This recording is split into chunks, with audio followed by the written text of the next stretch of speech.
Okay, so this topic talks about the cytoskeleton proteins. And you know, we all know we have skeletons made out of bone, and it gives us structure, shape, and support. The three S's. Let me say it again: structure, shape, and support. In case you're not writing, imagine what life would be like without your skeleton. You'd be a blob, right? Walking in here or rolling in here. But I don't know. I don't know about that. Just play along. All right. So in this case here, the skeleton inside your cell is not made out of bones, however. It's made out of proteins. Nice. But it serves the same exact function.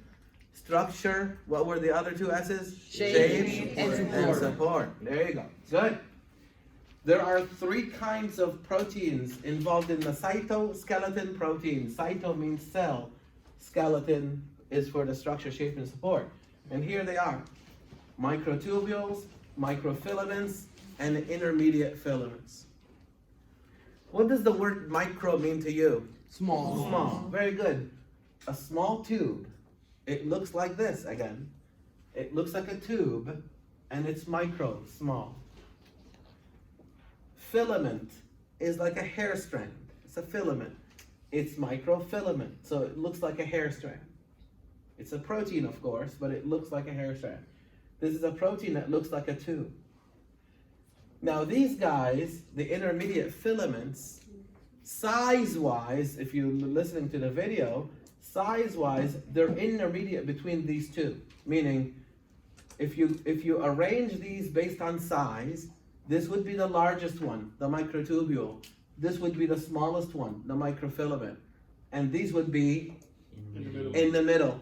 That's why they call them intermediate filaments. So the word intermediate filament means that their size in the middle is in the middle between the other two, the microtubule and the microfilament. So again, all three proteins, all three types of proteins, the microtubules, the microfilaments, and the intermediate filaments are involved in the three S's. Structure, support, and shape. Very good. But the interesting thing is that they're also involved in other things. So now we're going to start talking about the other things. We're going to take it one at a time. The microtubules are also involved in movement. Movement within the cell or movement of the cell. And you'll understand what I'm saying here as I go through it. So there are things that can move within your cell, and for them to move, they're going to hitch a ride on the highway system of your cell, the microtubules. Now, I broke my pointer, so I'm going to use my mouse. I ordered new ones, don't worry about it. Here we go. So I'm going to use my mouse to point to things. This is the microtubule. We equate that to the highway system of the cell. Here's your car, the motor protein, and here is you inside the car. Think about you coming to school. You're going to get in your car, you're going to burn some gas, that's the energy, ATP, and you're going to drive on the highway and to get to here, or the side roads, doesn't matter. You're going to drive to get here. And this is the highway system, the road system. Some people call it the railroad tracks of the city, of the cell. So they're involved in vesicle transport. So I told you, besides structure, shape, and support, the microtubules are also involved in movement within the cell. Here's an example of that, vesicle transport, or movement of the cell. And I'll show you an example of that. So I want you to start a little table for microtubules. Microtubules, one of the three cytoskeleton proteins. They look like tubes. That's your summary, go-to information that you're going to study eventually. Microtubules look like tubes. They're involved in structure, shape, and support. They're also involved in movement within the cell and of the cell. So this is an example of movement within the cell, vesicle transport. So you organize the information somehow to make it easy to understand. Table form would be nice for this. Here is another example of movement within the cell. The centrioles, which is involved in chromosomes moving during cell division, is made up of microtubules. If we look at the centrioles, we find that they're made up of microtubules lined up next to 3 of them, and another 3, and another 3, and they look like a star-shaped structure when you look from up above. So the microtubules make up the centrioles. And there are 2 centrioles for each cell, and they look like this. One of them is going to be standing up, and one of them is lying down on its side. Those are the centrioles. Now look at the word centrosome, which a lot of people make a mistake with. Centrosome is the region that houses the centrioles.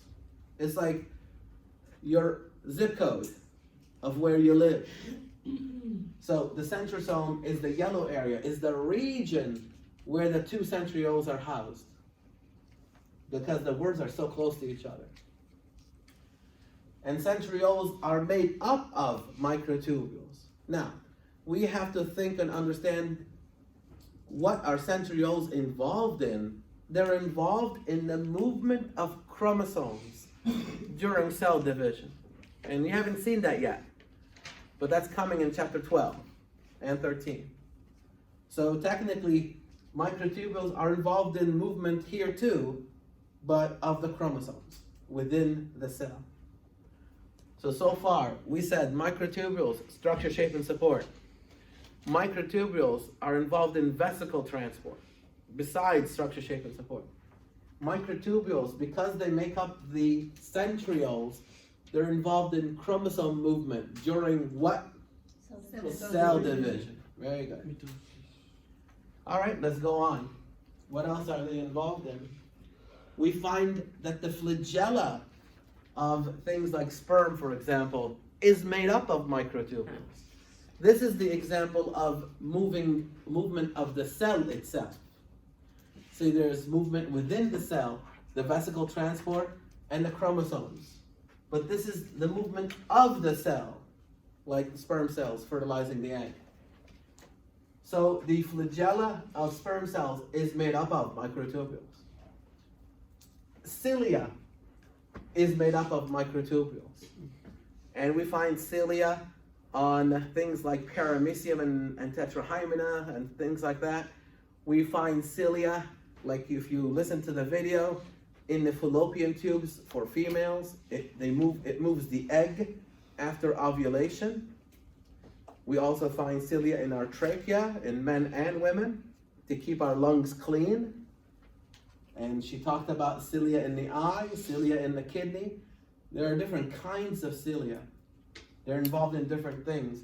But once you hear the word cilia, one of the first things that comes to your mind is movement. But in this case, it's either movement of the entire cell, like in paramecium. That's how the paramecium gets around. It uses its cilia to swim through water. Or setting up a current that a cell will be moving through, like the fallopian tube. The fallopian tube, once the egg is ovulated from the ovary, it enters the fallopian tube. But how does it get to the uterus? The cilia lining up the fallopian tube cells create a current. They basically push the fluids. They go like this, and they push the fluids, and the egg follows the current. And that's how it works. Same thing with your lungs. The cilia move all the debris, the little tiny particles that would otherwise cause an infection in your lungs upwards. So you eventually cough them when you get a chance there. So they do different things. Now when we look at cilia, and flagella, we find them made up of, can you guess? Microtubules. The interesting thing about cilia and flagella, they have a specific arrangement of microtubules. If we take a cross-sectional cut of a flagella, look, I took a flagella, cut it, and this is what it would look like when you look down on it. It's called 9+2 arrangement. What am I talking about? 9 doublets and 2 in the middle. Let me show you. I'm gonna start with this one right here. That's a doublet because they're attached to each other. I'm gonna count. I should end up with 9. 1, 2, 3, 4, 5, 6, 7, 8, 9. And 2 in the middle. 20. All right, 9 doublets and 2 in the middle. So 9 plus 2, that's what it's called. On an exam, that's what you look for. As soon as read a question that says 9 plus 2, that's flagella and cilia. We're talking about flagella and cilia. It's called test-taking strategy. You will not hear 9 plus 2 anywhere else in the whole entire semester, except here. So if the exam has 9 plus 2, the question has it, that means we're talking about either the flagella or the cilia. Yeah. The interesting thing about this here is that if we cut the flagella in the basal area, in the bottom, it looks more like a centriole. You notice that? Let me show you what a centriole looks like. See, it's star-shaped. So it really depends on where you're looking. In the main area of the flagella, it has a 9 plus 2 arrangement. In the basal body of the flagella, it looks more like a centriole. But regardless, it's made up of microtubules. So the take-home message, microtubules, one of the 3 kinds of cytoskeleton proteins, is main function is structure, shape, and support. It's also involved in movement within the cell and of the cell. You see? When we talk about movement within the cell, we're talking about vesicle transport. We're talking about the centrioles, chromosome movement. If we're talking about movement of the cell, we're talking about flagella. We're talking about cilia. That's the take-home message for that. All right, we jump into the next one, microfilaments. Microfilaments, the protein that makes up microfilaments is called actin. So a lot of books will call it actin microfilament. Again, it's involved in structure, shape, and support. So let me show you something over here to help explain this for you. Let's say, God forbid, your intestine is flattened out to look like a tube. Oh. Versus what it really looks like. It really looks like this, folds. So this is good, this is bad. Let me explain. I'll tell you, hang in there. So there are cells lining up the lining of your intestines. And these are the cells that are going to be working to reabsorb your food. So you're going to eat food, it's going to eventually end up in your intestines, and these cells absorb your nutrients and dump them in your blood so you can survive.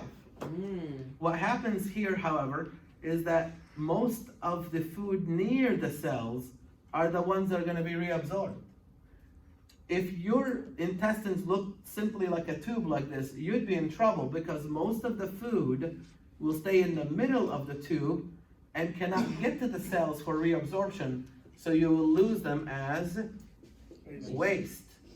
I'm talking about 99.9% of the food that you eat you will lose as waste. So you can't sustain life that way. If everything that you eat, you just lose as waste, mostly, that's trouble to you and I.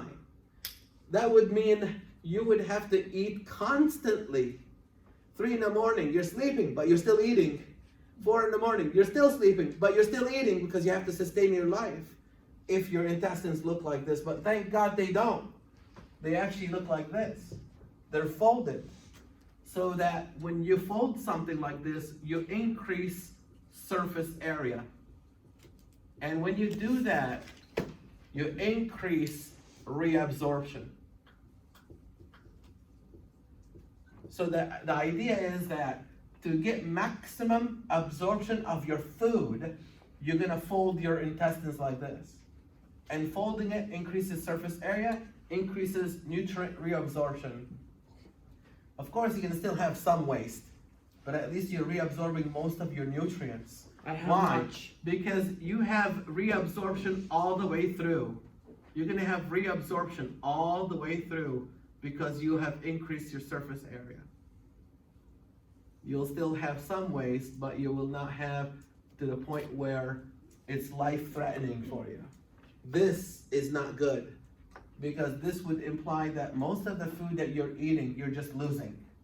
That's not gonna be sustainable here. This is good. Now, notice something. Watch this.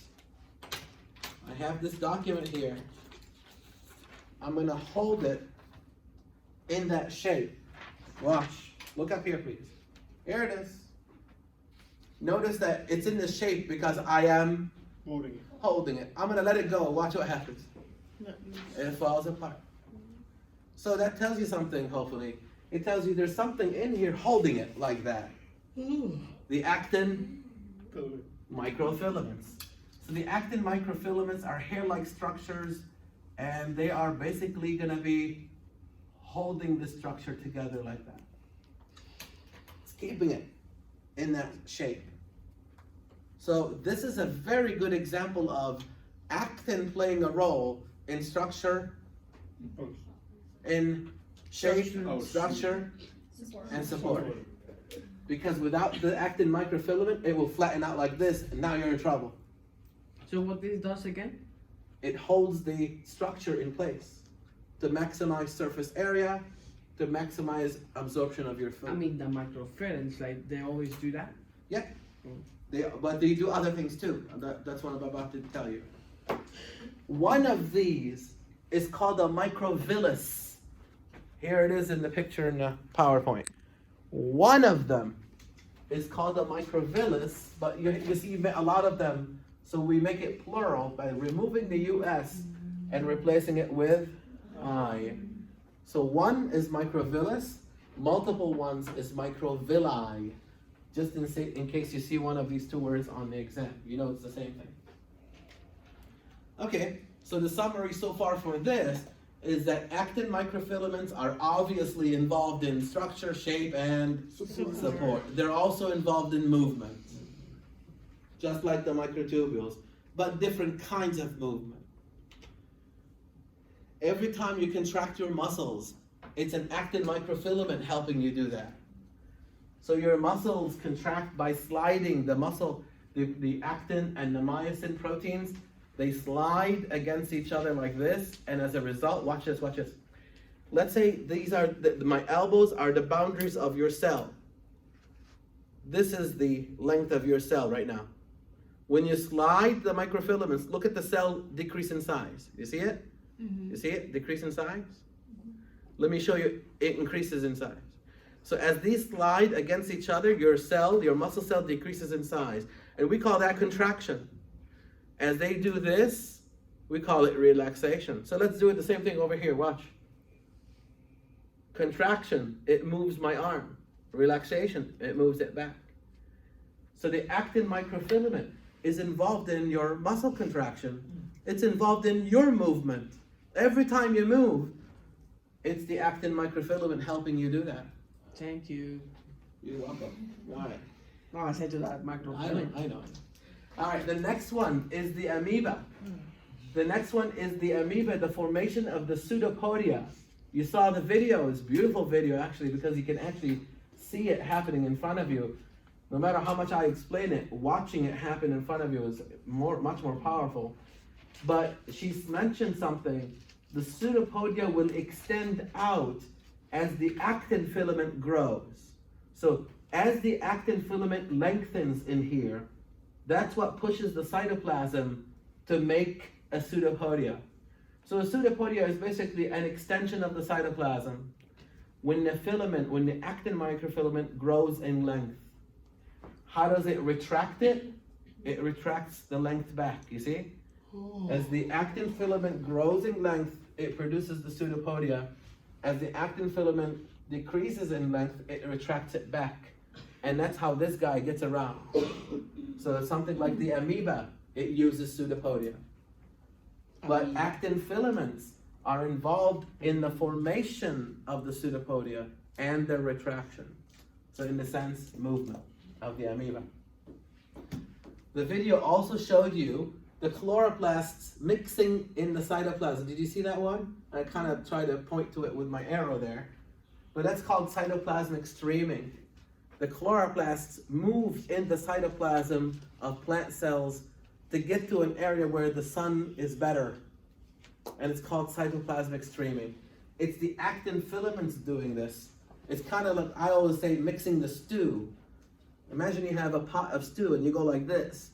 Everything in there is going to go with that current that you've set up. And it's the actin filament that is setting up that current. On Wednesday, you guys are going to look at plant cells again. Yay. Look for this. Look for it. You may have to kind of like stare at it for a little bit, and then you'll see them moving in there. All right?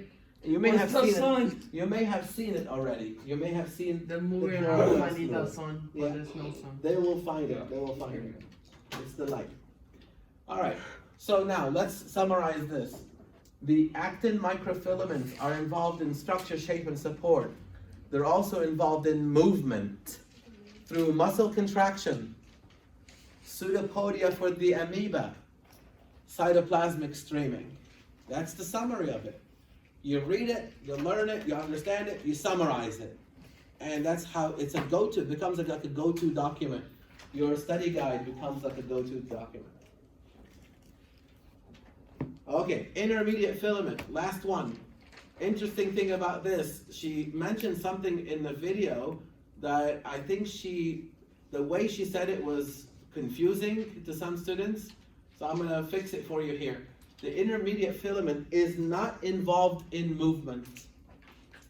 Not involved in movement. So its main purpose is structure, shape, and support. I'll tell you what it does. It tells the nucleus, for example, hey, you belong here.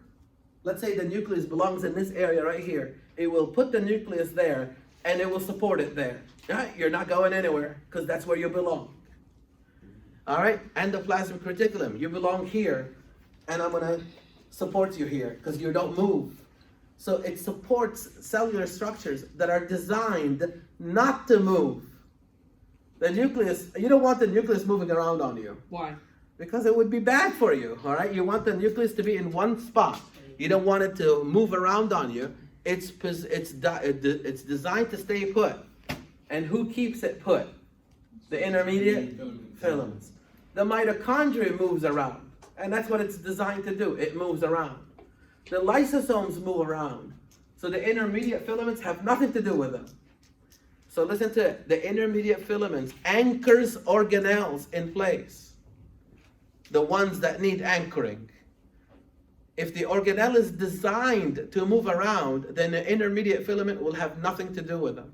You're not on my piece. They say? You're not. Whatever. Tell me later. No. All right. Don't tell me later. All right. I'm gonna switch gears. So we talked about the cytoplasmic proteins. Now we're gonna switch gears to cell secretions. So we're switching gears now. And this one's really quick. The cell wall is a cellular secretion by plant cells. Plant cells secrete the cell wall. The cell wall is positioned outside of the cell membrane. So it's sort of like the walls here, but then I put another wall outside for protection. It's just like in the case of a hurricane coming through. So the cell wall behaves like a shelter for the cell to protect the cell. So it is actually a cell secretion because it's beyond the cell membrane. It's outside the cell. And we will see what it does on Wednesday when we work in the lab. It protects the cell, but protects it from what? You'll see it on Wednesday. Home intruders? Say again? Home intruders? Home intruders? No. We'll see it on Wednesday. It's from water. Yes, sir. Can you repeat what you said? The cell wall is cellular secretion because it's on the outside of the Yes. So let's say the wall, our four walls here is the cell membrane. Do you agree that if we release something outside of this room, it would be a secretion by the room, right? It's a similar thing. The cell membrane is like the four walls. Okay. The cell wall is a secretion we're going to secrete it to the outside to build a barrier on the outside of the cell to protect the cell. Well, we have similar things. We do also have cell secretions, and they're actually more complicated than cell walls, and it looks like this. It's called an extracellular matrix. Listen to the words here. Extra means outside of whatever the word is attached to, cellular. See? So extra means outside, cellular means the cell.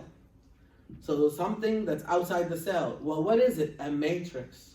Why? Because it looks like a mesh.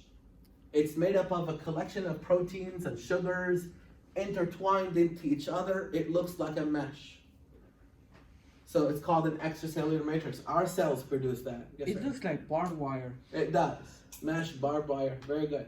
So what it's designed to do, one of the things it's designed to do is for cells to attach to it.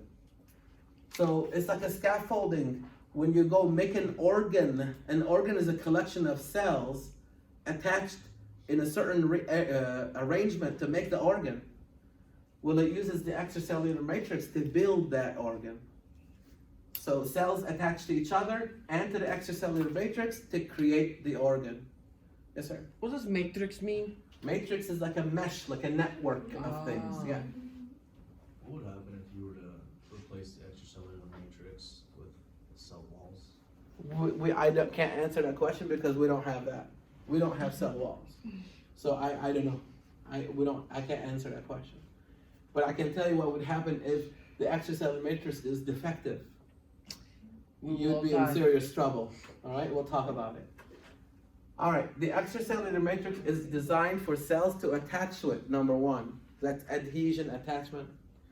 Number two, if something is coming from outside to influence the biology of the cell, it has to take permission from the extracellular matrix. The extracellular matrix will say, no, we're not doing that today. So the extracellular matrix regulates cell function. So number one, it's for attachment purposes. Number two, regulates cell function. Number three, it provides the same function as the cell wall, which is protection of the cell. It protects the cell. So it does a lot of things.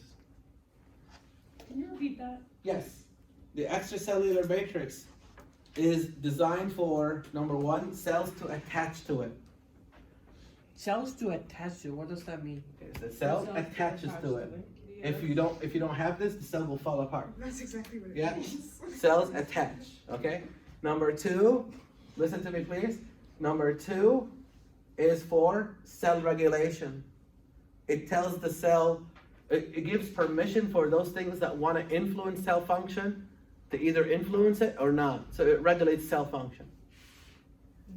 And number three, what did I say for number three? It protects the cell. It kind of like behaves kind of like the cell wall, but not exactly like it. All right, we're switching gears one more time. This is the last topic for this chapter. All right, we're now going to talk about cell junctions. What? Two cells joining each other, and they will attach to each other through cell junctions. This room is attached to the room next door through that wall. So that wall is the two rooms' junction point. Cell-to-cell contact, cell-to-cell junction.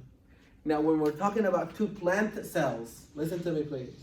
When we're talking about two plant cells, the main cell-to-cell junction is called the Plasmodesmata. Here it is. Plant cells, Plasmodesmata. Now, the idea of this junction here is like a sharing point. It's like a communication channel. This cell says, hey, what are you doing? I'm doing whatever. What about you? I'm doing whatever. They communicate with each other through this channel. By how? Chemicals and so forth. They can even share things together. Hey, do you have some water? Yeah, I'll give you some salt for water and water for salt. And so they share things together. It's sort of like me making a hole in the wall, and the professor next to me says, do you have a marker I can borrow? Here you go. I don't even have to leave the room. I just share through that channel. Yeah. So does the sharing have to be like an portrayed like? Doesn't, what no, has to get- don't worry about that detail. Just say Plasmodesmata is cell-to-cell communication channels or sharing of things. It doesn't have to be, it could be one way, yeah. So, do we have similar structures in our cells? Of course we do. They do exactly the same thing.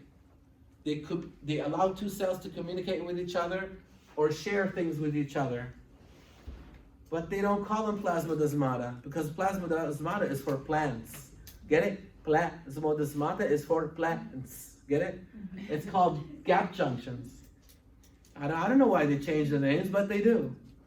It's exactly the same thing, but they're called gap junctions right here. So in animal cells, it's called gap junctions, but they serve the same exact function. They're communication channels. Two cells can share things with each other that way. I'll give you a very good example of a gap junction that you owe your life to. In your heart, two heart cells have to communicate with each other. Hey, what are we doing together? We're contracting. How about now? We're relaxing. So your heart can do this, squeeze blood out and fill with blood. Squeeze blood out and fill with blood. Together. Your cells, your heart cells have to communicate with each other. What are we doing together? We're contracting, that means we're squeezing the blood out. Okay, we're relaxing, that means we're filling with blood. What would happen if this heart cell says, I'm not going to talk to you, next door neighbor? Then your heart is going to do this. Then you're done. It doesn't work that way, right? And thank God they're communicating with each other. Otherwise, you'd be in serious trouble, okay? The next junction is called the desmosome. If you've ever taken two metal sheets and soldered them together to hold them in place, that's similar to a desmosome. Desmosomes are cell-to-cell junction proteins that holds cells together. Without desmosomes, you can't make organs. And without organs, there's no life. So these are communication channels, the gap junctions. These are for cell-to-cell adhesion, attachment. And then you got your last kind here, it's called a tight junction. These are usually found in areas where there's fluid up on top. Watch, this is your small intestines. Your nutrients, your digested food is right here. And these are the microvilli that I've been talking about. And that's where your food is going to be reabsorbed. You don't want your food to leak in between the cells. You don't want that. That would be not good. Number one, you don't get absorption between the cells. Number two, your intestines have bacteria in it. And if that happens, then you'll have a deep infection. So you don't want that. So you want something where it behaves like a zipper-like structure. Look at that. It's so tight that even fluids cannot leak through there. And that's what's called a tight junction. These are proteins. And they create like a zipper-like structure like this. So even fluids cannot leak in between them. Yes, sir? This might be a little off topic. What is an infection exactly? Infection is when you have bacteria growing in an area where they don't belong and causing damage to your tissue. Yeah. So gap junction is for communication, right? Good, see, he's summarizing it. Very good. And then desmosome is to hold cells together. Yeah? And then tight junction just prevents Leakage. Leakage. There you go. All right. So now, I can sit here and talk to you forever about it until you practice it. You won't understand it fully. So you're going to sit together and you're going to work on this. All right? You need to work on this together, and I'm going to harass you with it.